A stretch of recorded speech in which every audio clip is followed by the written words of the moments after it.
Good afternoon, Madam Chairman and members of the committee. For the record, my name is Betsey Patten, and I represent Carroll County District 4, which includes the towns of Moulton Borough, Tufton Borough, and Wolfboro. I am here today to introduce House Bill 378, to allow a person to protect his or her property by showing or displaying a firearm or other means of defense after a trespasser has refused to leave the property. I am also requesting in the amendment that I pass to your good clerk that the minimum mandatory sentence of not less than 3 years imprisonment for the first offense be changed to allow the judicial branch some discretion. The reason for my request is the case of Ward Bird in Moulton Borough. In a short synopsis, Ward was convicted of criminal threatening, was offered a plea bargain, refused it, appealed his case to the Supreme Court, and lost the appeal. He has since been granted a commuted sentence to time served and is now at home. His ordeal continues until he can clear his record and again own a firearm. There was a great deal of support for Ward and his family during this ordeal. House Bill 378 is a reaction to the charges, but most importantly, a reaffirmation that a person may protect his or her private property from trespassers without the threat of being convicted of a crime and sentenced to jail.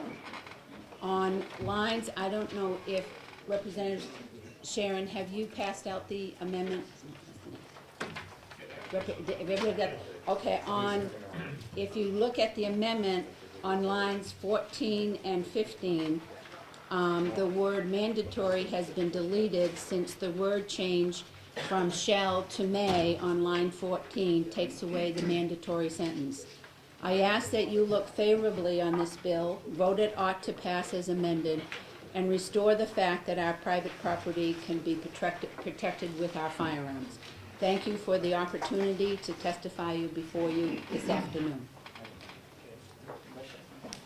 Representative, was that not, the wording of the word mandatory, was that not the hang-up that the judge had, that he had to follow the rule because of that entry? Yes, and I do not have a copy of the all of the information that was given to Governor and Council, but I can get that for you. But the sentencing judge did have a concern that mandatory meant mandatory, which is what we meant him to do. Right. Thank you.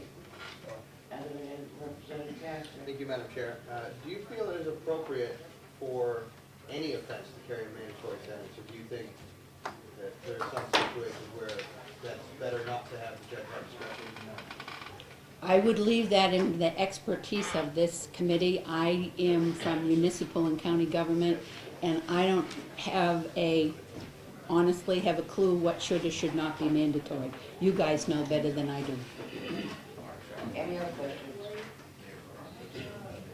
Thank you. And I hope that you will excuse me. We are in executive session, and thank you very much for your time. Thank you for your.